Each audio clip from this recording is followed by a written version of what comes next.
হযরত মুজাদ্দেদ রহমতুল্লাহ আলাই বিদ্রোহী করেননি কেন? হাদিস অনুযায়ী জানা যায়, মুসলমান বাদশাহ পরিষ্কারভাবে কুফরি কাজে রত হলে তার বিরুদ্ধে বিদ্রোহ করা জায়েজ। মুশরিক ও কাফেরের ন্যায় কাজ করা যদিও হারাম, কিন্তু মুসলমান বলার কোনো কারণ বাকি থাকলে কোনো ব্যক্তিকে কাফের বলা যাবে না।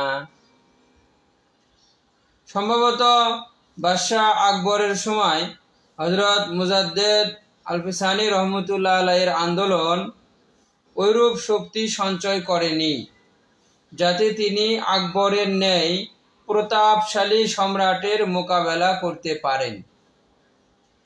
অথচ জিহাদের ঘোষণা করার জন্য এতটুকু শক্তি থাকাও প্রয়োজন যাতে বাহ্যিকভাবে সফলকাম হওয়ার আশা করা যায়।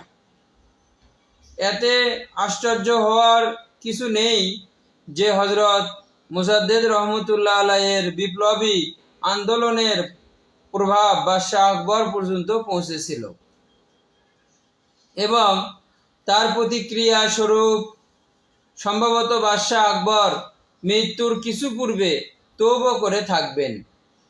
অবশ্য এটি সম্পর্কে সকলে একমত নন, কিন্তু বাহ্যিকভাবে হযরত মুজাদ্দেদ আল-ফিসানি রহমতুল্লাহ আলাই বাদশাহ আকবরকে মতলববাজ ও ফাসিক মুসলমান বলে সাব্যস্ত করেন, কেননা তিনি মতলববাজদের ফন্দিতে গ্রেফতার হয়েছিলেন।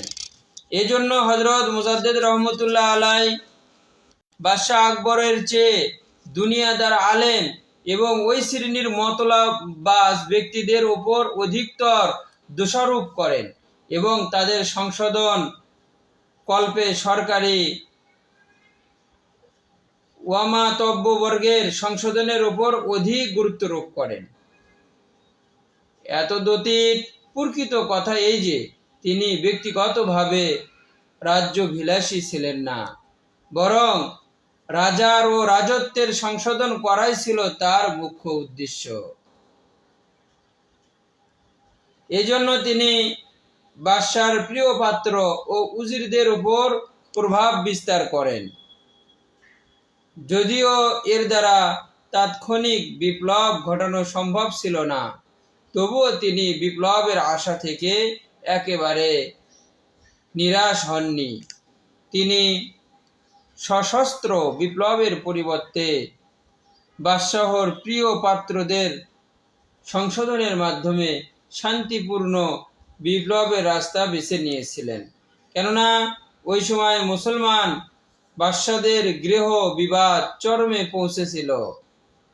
এই সময় যদি হযরত মুজাদ্দেদ আল-ফিসানি রহমতুল্লাহ আলাই সশস্ত্র বিপ্লবের ঘোষণা করিতেন, তবে শাহী উমারাবর্গ হয়তো মনে করতে পারতেন যে এই পদক্ষেপ তার রাজত্ব লাভের একটি ফন্দি। তাই তিনি এই রাস্তা পরিহার করে শান্তিপূর্ণ বিপ্লবের প্রচেষ্টা চালানোর পক্ষপাতী হন। এছাড়া বাদশাহ আকবরের দীর্ঘ 50 বছরের রাজত্বকালে হিন্দুদের শক্তি এত বৃদ্ধিপ্রাপ্ত হয়েছিল যে সংশোধনের এই প্রচেষ্টার মধ্যে মুসলমান রাজ্য শক্তির পতনের আশঙ্কা ছিল। তাছাড়াও ইরানের বাদশাহ শাহ আব্বাস শিয়া মতাবলম্বী ছিলেন। হিন্দুস্তানেও ইসলামের ভেতর বিভেদ সৃষ্টিকারী দল সরকারের বড় বড় কর্মকর্তা ছিল। এই অবস্থার পরিপ্রেক্ষিতে সম্রাজ্ঞী নূরজাহানের সহযাত্রী বীর বিক্রমে ইরানি সৈন্যদলের হিন্দুস্তানে এসে উপনীত হওয়ার ব্যাপারেও চিন্তা ভাবনা করার অবকাশ ছিল। তাতে তদানীন্তন ভারতের ক্ষমতাসীন মুঘল সালতানাতের অস্তিত্ব বিপন্ন হওয়ার সম্ভাবনা ছিল। এ সমস্ত কারণেই হযরত মুজাদ্দেদ রহমতুল্লাহ আলাই শাহী দরবারের ইসলাহ পছন্দকারী উজির, নাজির, আমির, উমারা ও ওয়ামাতব্যদের হৃদয়ে গভীর কন্দরে এই ইসলাহী কর্মসূচি প্রবেশ করিয়ে দিতে শান্তিপূর্ণ বিপ্লবের মাধ্যমে স্বীয় অভীষ্ট লক্ষ্যে পৌঁছতে সক্ষম হন। এই প্রসঙ্গে হযরত রাসূলুল্লাহ সাল্লাল্লাহু সাল্লামের ইসলাম প্রচারজনিত কর্মপদ্ধতির তাৎপর্য হৃদয়ঙ্গম করলেই তার সহিত কারণ উপলব্ধি করা সম্ভব হবে। তার 23 বছরের নবুয়তের অধিকাংশ সময় তিনি বিরাট ধৈর্য, দৃঢ়তা ও আত্মত্যাগের দ্বারা স্বীয় সততা ও সত্যবাদিতার জ্বলন্ত দৃষ্টান্ত স্থাপন করেন, যার ফলে বিরোধী দলও তার এই সমস্ত গুণে মুগ্ধ হয়ে ইসলামের প্রতি আত্মসমর্পণ করেন। এবং যারা একদিন ইসলাম বিরোধী কাফের ছিল, পরে তারাই কাফেরদের বিরুদ্ধে দুর্ভেদ্য প্রাচীর রূপে দণ্ডায়মান হন। এমত অবস্থায় হযরত মুজাদ্দেদ রহমতুল্লাহ আলাই সরকারি উচ্চ পদস্থ কর্মকর্তা যথা উজির, রাজ্যপাল, সৈন্যাধ্যক্ষ ইত্যাদির মাধ্যমে বাদশাকে সংশোধন করাই সর্বশ্রেষ্ঠ পন্থা বলে মনে করেন এবং এইভাবেই তিনি এর হাদিসকে বাস্তবায়িত করেন। সে হাদিসটি হলো, আলা ইন্না আফজালাল জিহাদি কালিমাতু হাক্কিন ইনদা সুলতানিন জায়ের। সর্বশ্রেষ্ঠ জিহাদ হলো অত্যাচারী শাসকের সম্মুখে সত্য কথা। মুসনাদে আবি ইয়ালা হাদিস নাম্বার 1101, মুস্তাদরাক আস-সহিহাইন হাদিস নাম্বার 8544।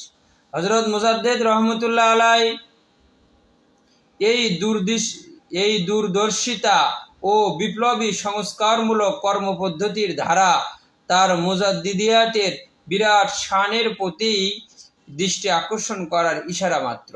তিনি স্বীয় বলিষ্ঠ সত্যবাদিতার মাধ্যমে বাদশাহ ও তার সাম্রাজ্যের ইসলাহ করে নজিরবিহীন ইতিহাস সৃষ্টি করেন। বিপ্লবী মুজাদ্দেদ 180। আরও এ সম্পর্কে বিস্তৃত যদি আপনি জানতে চান, তাহলে মুজাদ্দিদ আল-ফিসানি রহমতুল্লাহ আলাইহির লিখিত মাকতুবাত শরীফ এবং নূরে সিরহিন নামে একটা লিখিত বই হযরত খাজা মামুনুর রশিদ, তারপরে আপনার ইসলামিয়া কুতুবখানা থেকে ছাপা মুজাদ্দিদ আল-ফিসানি রহমতুল্লাহ আলাই ও তার সংস্কারিক কার্যক্রম, এগুলোতে দেখতে পারবেন। তো যারা আমরা মুজাদ্দিদ আল-ফিসানি রহমতুল্লাহ আলাইকে ভালোবাসি এবং তার যেই তরিকা, প্রতিষ্ঠিত তরিকা মুজাদ্দিদিয়া তরিকা, এই তরিকাকে আমরা ভালোবাসি, এই তরিকার উপরে আমরা প্রতিষ্ঠিত হই, তাদের জন্য ওনার পদঙ্ক অনুসরণ করা। ওনার পদঙ্ক ছিল গদির পরিবর্তন নয়, গদির মধ্যে যে বসে আছে, চেয়ারের মধ্যে যে বসে আছে, সেই ব্যক্তির হৃদয় পরিবর্তন। অর্থাৎ যার কলবে আল্লাহ পাকের জিকির নাই, তার কলবের মধ্যে আল্লাহ পাকের জিকির জারি করে দেওয়া, তার কলবকে পরিবর্তন করা, মনকে দখল করা। মন তো মহাবিশ্ব, বরং তার চেয়েও বড়। মন বাড়িতেই তো বসত করি আমি, মন কি কখনো যায় তার প্রিয় মনকে ছেড়ে? আমি তো চলে গেলেও থাকবো অনেকের মনে মনে। এই যে মন দখল করা, এটা মূলত মুজাদ্দিদ আল-ফিসানি রহমতুল্লাহ আলাইহির তাজদিদি যে আমর, তাজদিদি যে কার্যক্রম, সংস্কারের যেগুলো কার্যক্রম উনি এভাবেই সংস্কার করেছিলেন। তো আমরা যদি সেই পদ্ধতি গ্রহণ করি, চেয়ার দখল নয়, চেয়ারের ব্যক্তির অন্তর দখল, এটা মুজাদ্দিদ আল-ফিসানি রহমতুল্লাহ আলাইহির কর্ম ছিল। এটাই ওনার নিয়ম পদ্ধতি। এই পদ্ধতির উপরে আমরা যদি প্রতিষ্ঠিত হতে পারি, তাহলেই আমরা ওনার তরিকার উপরে যে আমরা প্রতিষ্ঠিত আছি, এটা সার্থক বলে বিবেচিত হবে। ওনার পদঙ্ক যে আমরা অনুসরণ করে চলতেছি, শায়েখ আহমদ ফারুকী সিরহিন্দি, মুজাদ্দিদ আল হুসাইনি রহমতুল্লাহ আলাই, তাহলে এটা আমাদের জন্য যথাযথভাবে ওনার পদঙ্ক অনুসরণ করা হাসিল হবে। নতুবা আমরা যদি সিয়ার দখল করি কিভাবে করে, সেই ভীষণ টার্গেট নিয়ে যদি আমরা আগাই, তাহলে আমরা যে মুজাদ্দিদ আল হুসাইনি রহমতুল্লাহ আলাইকে ফলো করে চলতেছি এটা বাস্তবায়িত হবে না। অনেকে তো আমরা বলি ওরাই মোদের পূর্বসূরি, ওদের নিয়েই গর্ব করি, কোন মুখেতে করছো বড়াই, নাও তো দেখি তাদের জুরি, উলাইকা আবাই ফাজিনি বিমিসলিহিম। বলি ঠিকই, কিন্তু আমরা তো তাদের পথে প্রতিষ্ঠিত হতে পারি না। প্রতিষ্ঠিত হওয়ার জন্য করে নিজের তো ইচ্ছাও থাকতে হবে, আর আল্লাহ পাকেরও ইচ্ছা থাকতে হবে। এমন কিছু কর্ম করতে হবে যে কর্মের দ্বারা আল্লাহ রাব্বুল আলামিন যেন আমাদের আকাবেরদের পথে আমাদেরকে প্রতিষ্ঠিত করেন। নতুবা বিমা কাসাবাত আইদিন নাস, প্রতিষ্ঠিত হওয়ার জন্য করে ইচ্ছা থাকতে হবে, তো মনের মধ্যে ইচ্ছা জাগ্রত করতে হবে যে হ্যাঁ আমি আকাবের গণের পদঙ্ক অনুসরণ করেই চলবো। আর চলতে গিয়ে মেঘ থেকে তুই করিস না রে ভয়, মেঘের আড়ালে সূর্য হাসে। অনেকেই অনেক রকম আপনাকে কথা বলবে, অনেকভাবে আপনাকে পরামর্শ দেবে যে না এভাবে দিন প্রতিষ্ঠিত হবে না। আরে ভাই, দিনটা থাকে কোথায় সেটাই তো আমরা খুঁজে বার করতে পারি না। দিন প্রতিষ্ঠিত করার জন্য একেবারে আমরা 300 আসনে একসাথে নির্বাচন করব, এটা তো আমাদের আকাবের গণের তরিকা না। আমাদের আকাবেররা তো কোনো নির্বাচনতেই যান নাই। দেখেন না, মুজাদ্দিদ আল হুসাইনি রহমতুল্লাহ আলাইহি আকাবিরকে আকাবির নয়। আপনি একটু নিজের সাথে বুঝুন, আমরা যে হাদিসের সনদ বয়ান করতেছি, সনদ বয়ান করতে কয়েক সিঁড়ি পরেই, কয়েক সিলসিলা পরেই আমরা আব্দুল গনি মুজাদ্দিদি রহমতুল্লাহ আলাইকে পাচ্ছি। কি উনি আমাদের আকাবের নয়? আমরা তাফসির পড়তেছি, তাফসিরে মাঝহারি পড়তেছি, উনি কি মুজাদ্দিদের তরিকার আকাবের নয়? ওনারা কিভাবে দিন প্রতিষ্ঠিত করেছিলেন? মুসলিম শরীফের হাদিস সরাসরি এরা সুন্নতের উপরে এনারা ছিলেন। মুসলিম শরীফের হাদিস যদি আমরা দেখি, ফালাম্মা জাআলাল্লাহুল ইসলাম ফি কলবি আতাইতুন নবী সাল্লাল্লাহু আলাইহি সাল্লাম, দেখেন না হাদিসটা, তাহলেই পরিপূর্ণতা আমাদের বুঝে আসবে। আর এইভাবেই আমাদেরকে চলতে হবে। চলতে চলতে এক পর্যায়ে ইমাম মেহেদী আলাইহির রিদওয়ান, ইমাম মেহেদী আলাইহিস সালাতু ওয়াস সালাম উনি আগমন করবেন, এবং আসার পরে উনি মুজাদ্দিদ আল হুসাইনি রহমতুল্লাহ আলাইহির কথা অনুযায়ী আমরা যেটা পাই, ওনার মাকতুবাত শরীফ, ওনার রদ্দে রাওয়াফেজ, ওনার রিসালায়ে তাহলিলিয়া, তারপরে ওনার মাবদা মাআদ, মারিফে লাদুনিয়া, মুকাশশাফাতে আইনিয়া, এগুলো পাঠ করার পরে যে ওনার এই স্বপ্নকে বাস্তবায়িত করবেন এবং ওনার তরিকার উপরেই প্রতিষ্ঠিত হবেন ইমাম মেহেদী আলাইহিস সালাতু ওয়াস সালাম। সে পর্যন্ত আমাদের অপেক্ষা করতে হবে, ওনার তরিকা থেকে যেন আমরা পদচ্যুত না হই সেদিকে আমাদের লক্ষ্য রাখতে হবে। অকলিলুম মিনাল আখিরিন, এদিকেও আমাদেরকে দৃষ্টিপাত করতে হবে। কোনো দল বেশি আছে সেদিকে আমরা দৌড়বো না।